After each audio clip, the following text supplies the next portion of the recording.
Nah, ada statement ya dari guru besar di Universitas Lampung ya, bahwa menyebut ada perjanjian kinerja antara kampus dengan Kemenq soal store pendapatan.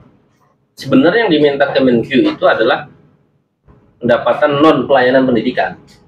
Nah, tapi kampus tidak bisa memenuhi itu, maka yang paling realistis adalah menaikkan UKT. Sehingga UKT tinggi. Andai diputuskan, maksudnya ini betul ya, diketok undang-undang tersebut batal. Tapi ternyata pemerintah meliuk-liuk. Cari celah. Undang-undangnya gagal karena bertentangan dengan undang-undang dasar dan lain sebagainya. Meliuk-liuk. Nah, ternyata ada caranya, pakai istilah BLU, Badan Layanan Umum dulu. Jadi nah, sekarang ngejar kesejahteraan juga kita masih pontang-panting, gitu kan? Pendidikan malah dengan adanya UKT akhirnya masuk jebakan Batman. Artinya yang diinginkan pemerintah sebenarnya baik kan? Dulu kan sudah ada GNOTA, Gerakan Nasional Orang Tua Asuh gitu kan? Dulu kan begitu.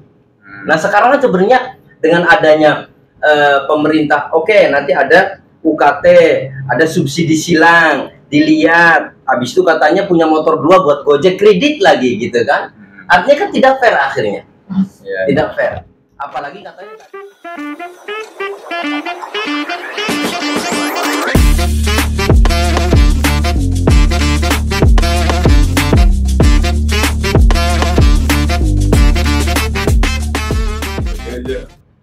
ya, assalamualaikum warahmatullahi wabarakatuh. Salam gorong-gorong, jumpa lagi bersama kami di NU Underline. Pakainya masih sama ya. Ganti pakaian. Karena kita yang punya tim. Aduh. Ya, yang penting mah kita sehat lah ya. Ini tanda bahwa kita nggak punya pakaian. Kesejahteraannya. Kita disclaimer dulu, sebenarnya kita punya isu yang perlu kita bahas lama. Tapi baru sempat cek sekarang, makanya double nih. Gitu ya, numpuk ya. Karena kita perlu kajian yang mendalam dulu gitu. Ya enda-enda ya kan. Ulangi lagi udah. Assalamualaikum warahmatullahi wabarakatuh. Nggak usah ya? Iya.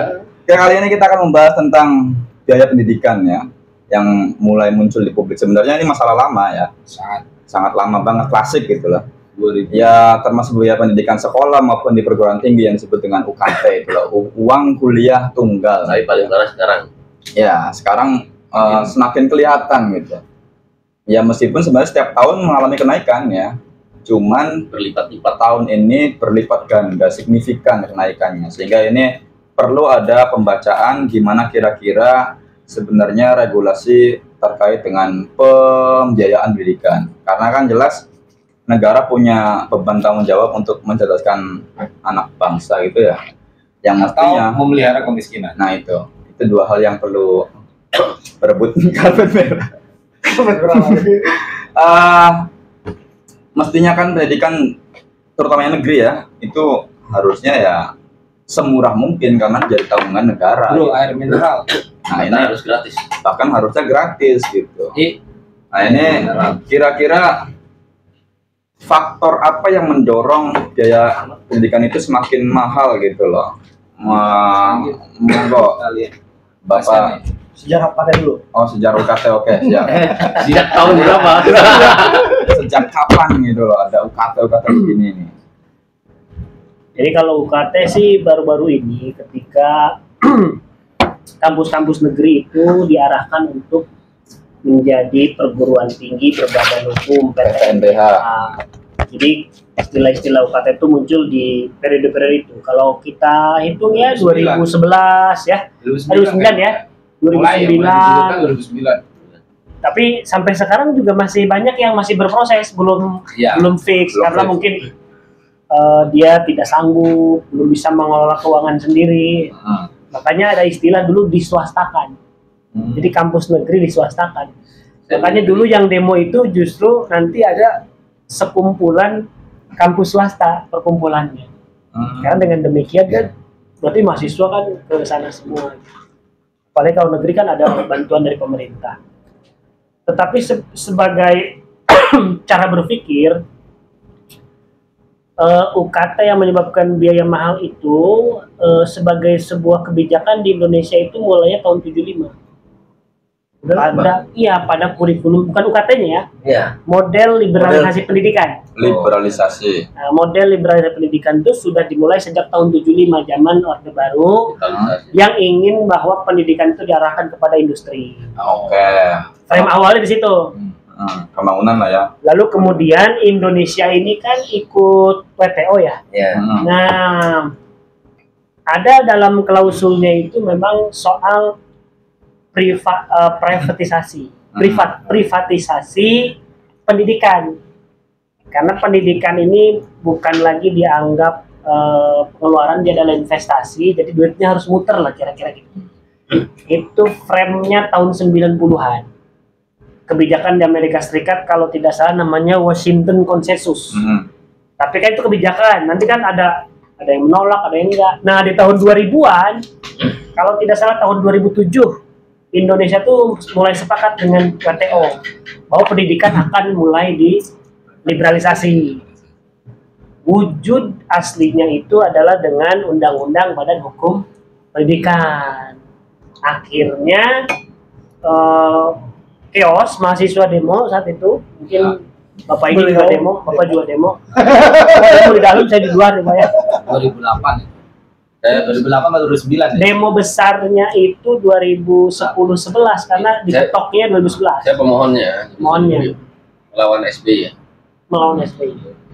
Nah, alhamdulillah wa syukurillah berkat MD ya. Bener ya? Yang mutusnya Mahfud MD. Yang ditulis sejarah itu Mahfud MD, ini yang nggak ditulis. Emang ini sejarahnya yang diskriminasi ya. Nah, dia diputuskan, Mahfud MD betul ya? Diketok undang-undang tersebut batal. Tapi ternyata pemerintah meliuk-liuk.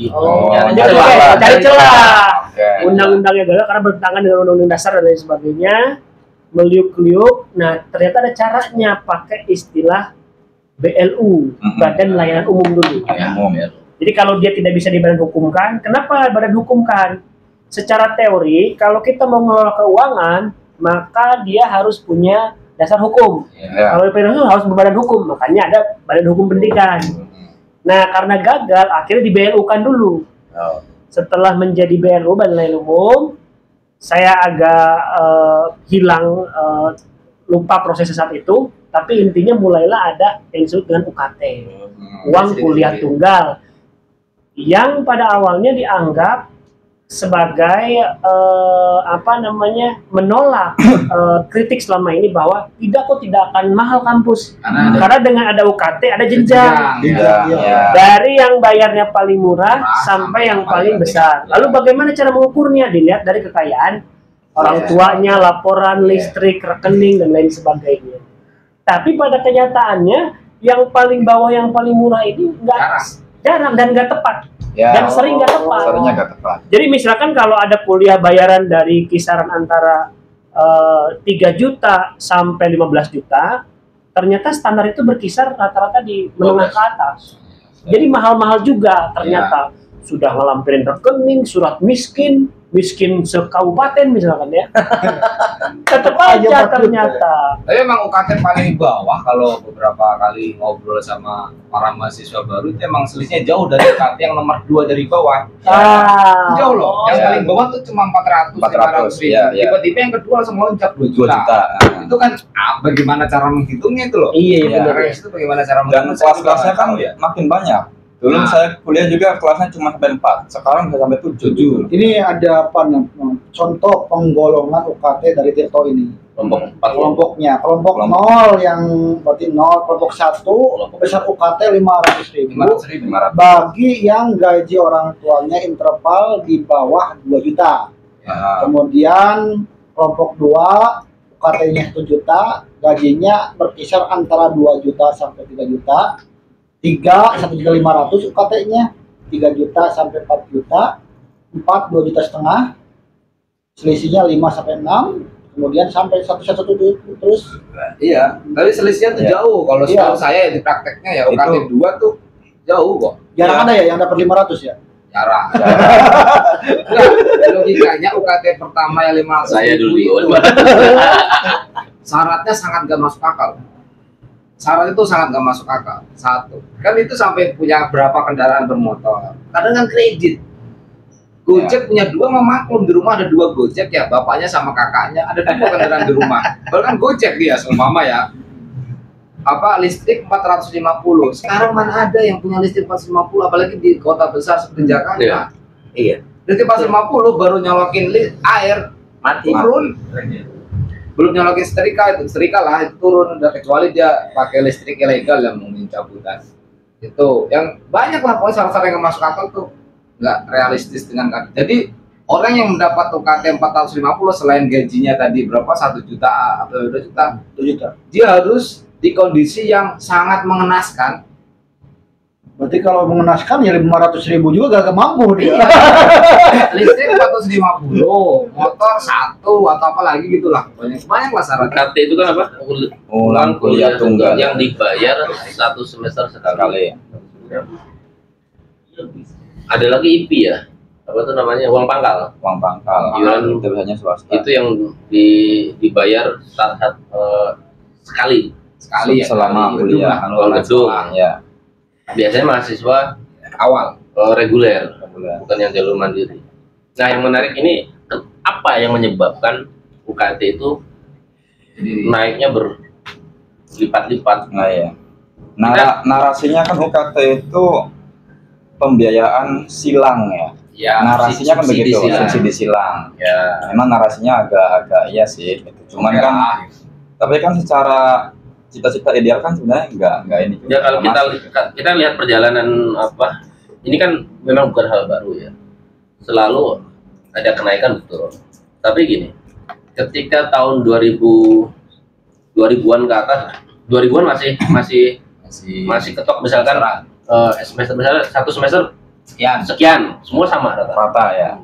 Kemudian di atas 2000 ya 2009, 10 ya. 2008 ke atas itu sudah mulai subsidi silang. Subsidi silang. Jadi ada yang tinggi, ada yang rendah memang.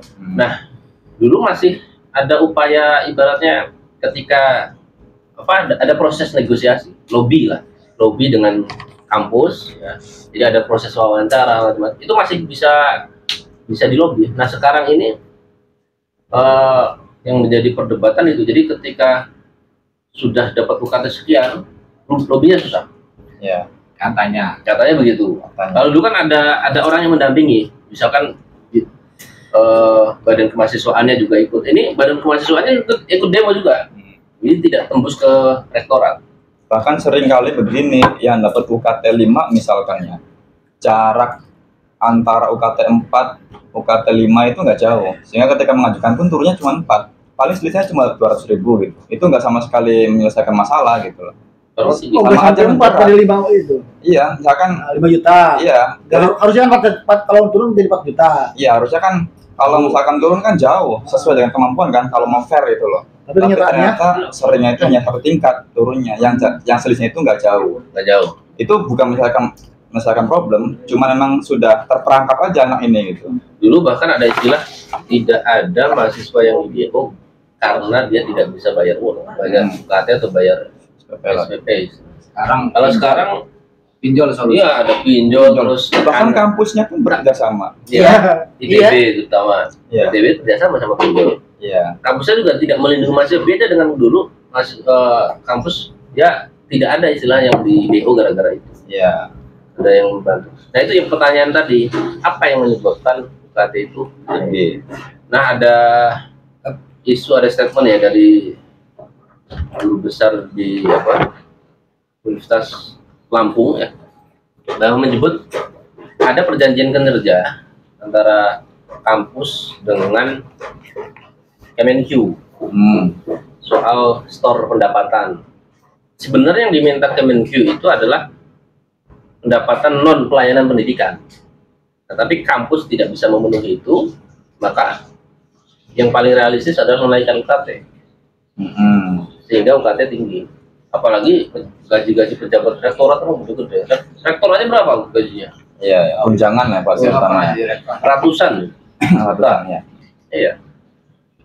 Iya, tapi kan kalau zaman dulu ya, saya ya gini-gini kan pernah kuliah juga ya.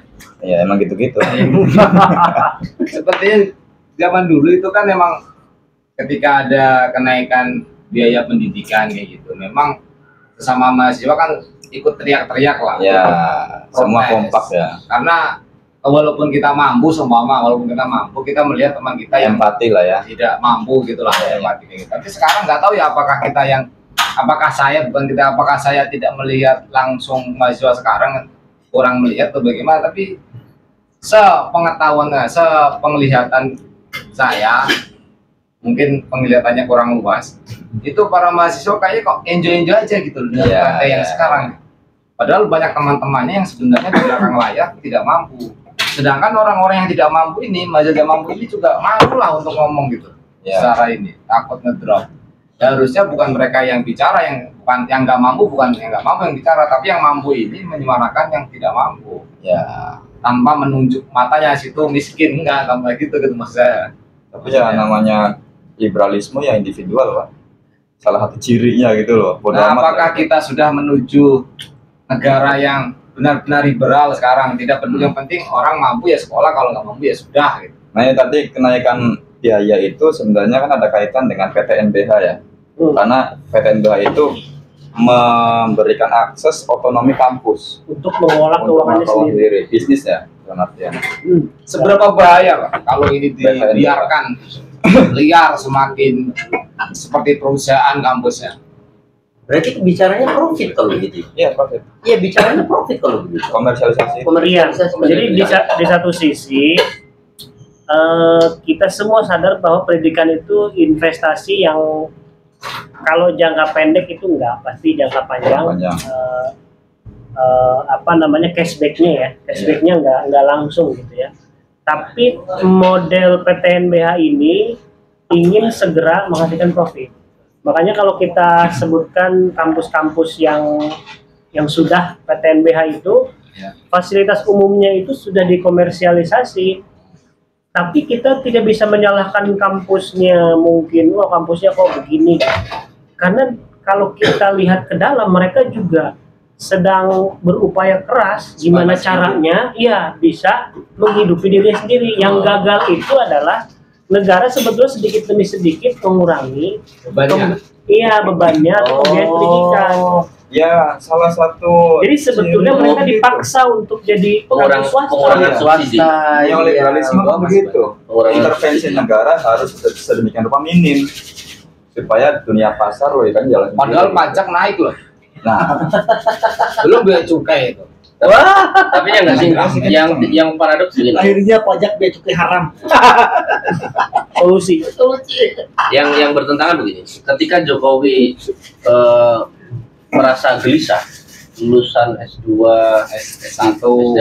S1 itu rendah. Kalau kita lihat data Dirjen Dukcapil, itu lulusan S1 yang bisa kuliah itu cuma 6%. 6%. Itu artinya sangat sedikit. Ketika Jokowi prihatin dengan jumlah sarjana segitu, terus dengan kenaikan UKT yang tinggi, ini kan membuat orang untuk aneh, untuk berhenti untuk mengejar cita-citanya untuk kuliah. Iya. Berbanding terbalik ya berarti. Satu sisi dia ngeluh lulusan kita minim, satu sisi menaikkan ini pendidikan. Kebijakannya banyak yang membuat kampus naik ini. Sesuai undang-undang memelihara kemiskinan.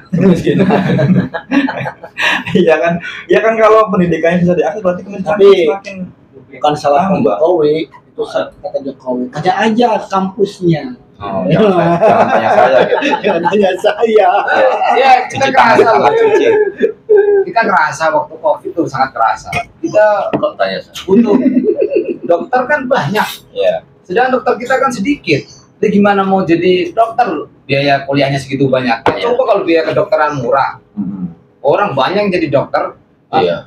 Ini biaya dokter mahal. Setelah jadi dokter belum susah juga itu. Ini gajinya juga nggak seberapa jadi dokter. Nah, ironis segini juga, paradoks juga dengan Indonesia Emas 2045, bonus demografi 2030. Itu kan syarat untuk menjadi negara maju kan ada sekian persen dokter, ada sekian persen lulusannya sekian, profesional sekian. Nah ini nggak memenuhi syarat ini kalau sudah dicapai lah ya. Saat ini sudah dicapai. Ya. Sebenarnya UKT atau biaya pendidikan tuh mahal, oke, nggak masalah, asal pendapatan per kapita kita naik. Sedangkan pendapatan kita nggak naik-naik, tapi biaya pendidikan naik. Kacau emang. Jangan sampai nanti yang paling sedih kan seorang guru honorer yang gajinya 500.000, dia kan tenaga pendidik, mencerdaskan anak, punya anak tidak bisa kuliah. Gimana coba? Anaknya jadi dan itu banyak terjadi ya. Banyak, pasti nantinya akan banyak. Kapok jadi malah anaknya. Iya, saya ngomong gitu aja merinding gitu. Luar biasa. Sebenarnya ini ya, pemerintah juga harus lihat dengan SDM kita. Kita lihatlah di medsos ketika ketika pertandingan bola ada yang dianggap curang, serbu IG-nya, itu kan gimana gitu. Saya malu mendengarnya itu. Serbu IG-nya, ada bekas ini, serbu IG-nya. Ya Allah. Itu cerminan SDM. Ya Allah. Mana IG-nya serbu, mana ininya serbu. Ya Allah. Cerminan kita mengandalkan jumlah kuantitas sangat penting. Kalau ada perang dunia ketiga kita habis duluan. Jumlah kita paling banyak, nggak punya nuklir. Nggak punya teknologi apa? Kita hanya punya medsos. Punya medsos, perang di medsos. Kalau nuklir habis kita. Kalau ternyata pas pertandingan wasitnya Cina, mau nyerang Cina nggak punya IG. Punya medsos. Kalau punya IG, rakyat Cina lebih banyak daripada rakyat kita. Ya itu SDM ya. Lagi-lagi kuncinya kan tetap aja pendidikan ya. Pendidikannya mahal. Pendidikannya mahal ya udah SDM itu. Mau Jokowi, Prabowo berbusa-busa ngomongin kemajuan Indonesia, kalau pendidikannya mahal seperti ini, ya itu omong kosong aja. Omon-omon. Ya pakai N omon. Cita-cita ya jadi YouTuber, konten kreator gitu kan. Padahal untuk mencapai YouTuber itu wah gitu. Ya itu mah belajar brengsek itu emang. Konten kreator tuh sekarang tuh emang bukan mencerdaskan banget. Maaf ya, konten kreator yang ini bukan isi kontennya ya, tapi dengan dia flexing sesuatu yang wah, itu membuat anak-anak kita ingin menjadi konten kreator. Jadi siapa yang akan meneliti nuklir? Siapa yang akan mengukur fisika jarak bumi ke ini? Ada, semuanya kita jalan jadi konten kreator. Jadi percuma anak kita disekolahkan kalau cita-citanya jadi konten kreator semua. Bahkan guru juga jadi konten kreator. Ya, GKK itu konten kreator. Kayak gini nih. Jadi itu gara-gara itu ada yang disebut sebagai jadi mengedukasi, bukannya melahirkan para inovator, tetapi malah melahirkan para user. Para konten kreator. Nah, waktu saya ke Korea nyombong dingin. Waktu saya ke Korea ada sekolah berasrama. Dia adalah sekolah robot, SMK kejuruan robot dan berasrama. Nah, dengan teknologi yang sangat tinggi, apakah siswanya pakai handphone? Enggak. Tapi dia bikin handphone di situ. Bikin apa ya? Saya lupa yang di solder itu ya namanya. Iya. Apa tuh namanya, sistem di dalamnya dan lain sebagainya. Jadi membuat teknologi itu bukan berarti kita harus menggunakannya tiap hari. Nah, kalau di kita memang banjir pengguna, makanya ada yang bilang kita itu surga konsumen ya. Surga konsumen TikTok, surga konsumen FOMO ya. E-commerce gitu. Iya, commerce. Dan Tapi juga yang surga judi online. Gimana judi hukumnya Pak Kiai? Keren. Judi. Enggak, suatu saat ketika anak-anak kita nanti jadi YouTuber sama TikToker semua, nanti kita akan saling melihat, mereka akan saling melihat dengan temannya. Jadi sama-sama jadi penonton, viewer semua ya, bersaing konten. Bersaing viewer, saling tonton menonton jadinya. Tapi kembali soal tadi guru konten kreator ya. Kembali ke fungsi guru kan membuat anak cerdas ya. Harusnya yang menjadi kreatif kan si anak. Jadi substansi guru itu membuat si anak itu kreatif. Tapi yang terjadi kan guru membuat konten kreator pembelajaran seolah-olah di dalam kelas itu dia kreatif dalam mengajarkan. Ya. Tapi namanya begitu kan gini, membuat konten kan nggak mudah. Iya. Dia ngeditnya, dia mikir supaya kontennya menarik kan gitu. Natural pembelajarannya nggak dapet. Fungsi dia mencerdaskan anak supaya anak kreatif itu kembali justru gurunya yang. Jadi konsep teacher student center itu malah nggak jelas ya. Iya. Berarti kan ini kan berkelindan ya. Kembali ke soal biaya pendidikan yang lebih tinggi sehingga akhirnya juga guru-guru kewalahan, kesejahteraannya juga belum terpenuhi. Akhirnya kan ini lingkaran setan gitu. Iya. Kira-kira Kiai, pemerintah maupun masyarakat harus bagaimana menyikapi? Ada aplikasinya enggak? Artinya Aku kan pernah mengatakan ini. kalau aku saya jelas. Kayaknya begitu. Masalahnya Kayaknya kan harus begitu ya. Sekarang itu kan harus begitu. Enggak, masalahnya begini. Memang kan sebuah negara hadir itu ketika nanti kesejahteraan masyarakatnya, terus ke dari sisi pendidikannya, kan dua itu muaranya dua. Makanya yang dikejar bagaimana nanti masyarakat tersejahterakan. Nanti ketika sejahtera, biaya berapapun itu nanti bisa. Jadi negara itu begini. Ketika pendidikan dan kesejahteraan itu sudah sudah mapan, balance. Nah, itu sebenarnya sudah selesai di situ. Nah, sekarang ngejar kesejahteraan juga kita masih pontang-panting, gitu kan? Pendidikan malah dengan adanya UKT akhirnya masuk jebakan Batman. Artinya yang diinginkan pemerintah sebenarnya baik kan? Dulu kan sudah ada GNOTA, Gerakan Nasional Orang Tua Asuh gitu kan? Dulu kan begitu. Nah, sekarang kan sebenarnya dengan adanya pemerintah, nanti ada UKT, ada subsidi silang, dilihat, habis itu katanya punya motor 2 buat Gojek, kredit lagi gitu kan. Artinya kan tidak fair akhirnya. Tidak fair. Apalagi katanya tadi ada jenjang yang lebih besar ketika nanti ada yang bayar 500 tapi jenjang lanjutannya itu malah 4 juta 5 juta. Gitu loh. Pemerintah itu sebenarnya punya tujuan baik, tapi kadang teknisnya. Karena ada karena FGD-nya. Kan untuk mengubah nasib ini, pendidikan itu untuk mengubah nasib yang tadinya salah satunya ya, mengubah nasib yang nasibnya tidak baik. Kayak tadi Gojek, orang tuanya punya berkeinginan anaknya akan lebih baik daripada orang tuanya. Maka dibelikan motor. Kuncinya kan pendidikan. Kunci pendidikan SDM, betul. Harapannya ketika dia punya pendidikan tinggi, hidupnya akan lebih baik daripada orang tuanya gitu.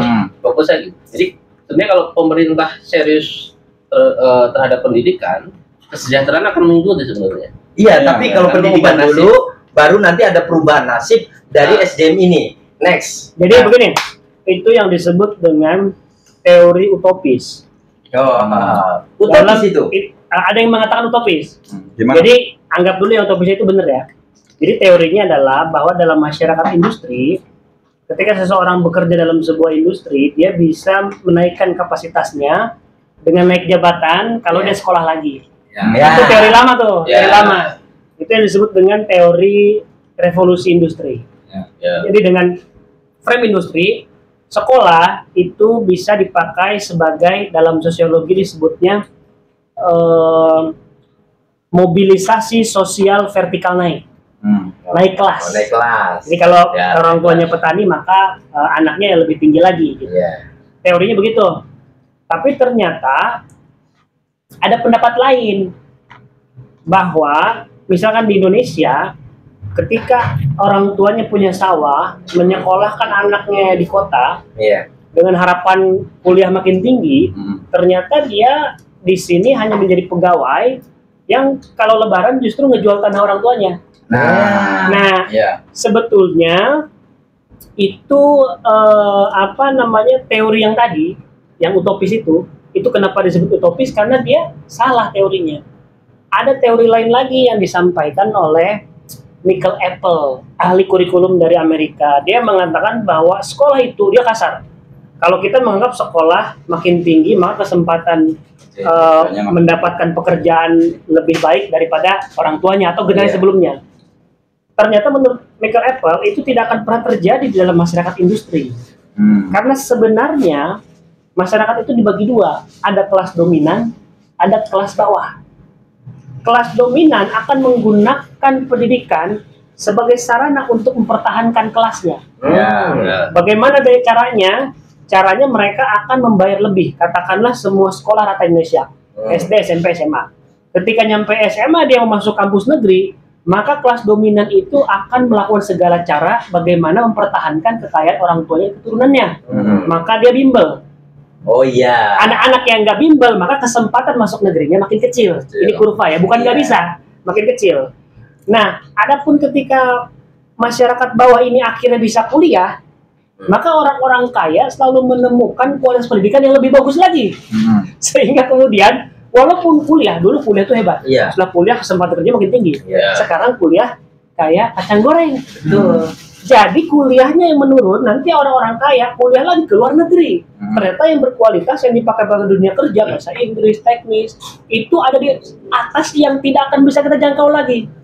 Makanya kemudian ini teori agak pesimis ya. Karena itu kan teori. Iya, dan terbukti. Solusinya terbukti tapi solusinya kembali kepada kata Pak Kiai, negara. Negara harus bisa menyeimbangkan situasi ini. Bahwa kesempatan anak-anak kurang mampu itu misalkan di sekolah negeri, karena dengan naiknya biaya UKT di kampus-kampus negeri secara tidak langsung itu mendiskualifikasi kesempatan orang-orang miskin. Betul, mendiskualifikasi. Ini secara tidak langsung bahwa kelas dominan telah berhasil mempertahankan keturunannya yang segitu. Artinya kan tetap butuh sekolah. Iya, sekolah SDM. Makanya nih tadi kalau dikatakan kantor itu dia udah di luar negeri dengan UKT mahal, kelas bawah gak bisa kuliah. Ini lebih jomplang lagi. Kalau soal teori itu gini, prosesnya gini. Ada yang bilang sekolah itu hanya memberikan ijazah, tapi tidak memberikan ilmu. Berpikir. Ya kayak misalkan gini, lulusan IPB yang seharusnya dia mengembangkan pertanian, justru dia kerja di perbankan macam-macam. Jadi nalar berpikirnya gitu. Tapi kalau soal sekolah tadi yang dibilang utopis, ya kalau utopis jika sekolah itu tidak membuat lulusannya berpikir. Tapi paling tidak kan dia belajar. Misalkan dia punya orang tuanya punya sawah, misalkan. Dia tidak perlu dijual sawahnya. Tapi ketika dia pulang, supaya orang tuanya lebih berkembang, bisnisnya apa-apa. Digadein. Nah, proses negara itu ngawal di bawah itu. Betul. Tapi proses pendidikan itu ya tetap harus berjalan. Ya. Bahwa dia menentukan pendidikan itu kunci utama supaya anak itu kan matang berpikir. Ya, jadi kalau saya kan pendekatannya statistik ya. Kalau tadi pendekatan individu itu penting. Setiap murid itu harus punya motivasi semacam itu. Tapi secara struktural, kalau negara nggak segera intervensi, maka ya tetap kembali ke Yotobus nanti. Ya kita kan bilang negara tetap harus ngawal kebijakan macam-macam. Soal tadi bilang kita lulusan sarjana hanya 6%, 6% saja itu banyak yang nganggur. Dari sekian 10 juta, ada masalah lain nanti. 10 juta itu yang nganggur 7, sekian juta. Astagfirullah. Nganggur itu saat ini 7 nomor 1 juta. lulusan SMK. Masuk SMK. SMK. Jadi kita ke sekolah SMK itu kan mau kerja. Itu penganggurannya paling tinggi. Artinya PT juga ya. Artinya ini negara tidak berjalan baik-baik saja. Iya, nggak baik-baik saja. Nah, ada problem ketiga. Ketika perebutan akses pendidikan ini, negara harus memberi akses, negara ikutan berebutan. Seperti kasus di Unila. Maaf nyebut nama ya. Kasusnya udah ada. Kasus di Unila ketika pejabat-pejabat dan juga ada ormas juga ya berebut kursi kuota di Unila. Jadi bukannya mereka memberi akses, mereka ikutan rebutan juga orang-orang dari negara ini. Akhirnya orang kan bisnis semua kan. Iya, karena mereka takut anaknya turun derajat. Jadi sekolah kan ke sana, tapi dengan akses negara gitu yang harusnya melindungi. Sebenarnya yang utopis itu ya negara sendiri. Iya kan? Tapi kan percaya sama diri sendiri. Kita berpidato begini perhatian begini. Tapi kebijakannya tidak beda. Buru-buru anaknya duluan. Anak saya dulu katanya. Tapi kan ini apa? Sebenarnya secara bisa tapi enggak berarti kita itu memang jangan punya pejabat yang mendahulukan anaknya. Kalau itu secara negara, kan secara individu kan kita tidak bisa menyamakan pendidikan dengan sekolah sebenarnya kan. Beda ya. Filosofis ini udah lapangannya berbeda ini. Tapi mau tidak mau di negara kita ya pendidikan itu didapat di sekolah. Ya, infrastrukturnya kan sekolah. Mau nggak mau loh ya. Mau kita harus mengakui pendidikan itu ada di sekolah. Karena nggak mungkin anak kita mau belajar kalau dari sekolah. Kecuali orang tuanya benar-benar dari sekarang orang tuanya kan sibuk bekerja, mau gimana lagi? Kalau anaknya tidak di sekolah. Walaupun secara makna pendidikan itu bukan sekolah, tapi mau nggak mau di negara kita harus menganggap sekolah adalah satu-satunya tempat pendidikan. Yang umum lah ya. Yang umum itu kan satu-satunya tempat pendidikan. Makanya ketika orang berkuar-kuar sekolah tuh nggak penting dapat ijazah doang, karena dia pernah sekolah sehingga dia tahu bisa mikir itu. Tidak penting. Coba kalau dia nggak sekolah nggak bisa mikirin itu. Dia bahagia. Yang anak kuliah bahwa pendidikan masih banyak problem dan berhubungan dengan kesejahteraan kehidupan masyarakat. Kalau pendidikannya susah diakses, berarti kemiskinan pun akan bukan malah berkurang, justru malah makin bertambah, gitu. Nah, tapi optimisme harus tetap ada ya. Meskipun kita mungkin agak kultural juga, individual kesannya. Barangkali nanti tanpa kuliah pun dapat gelar doktor honoris causa.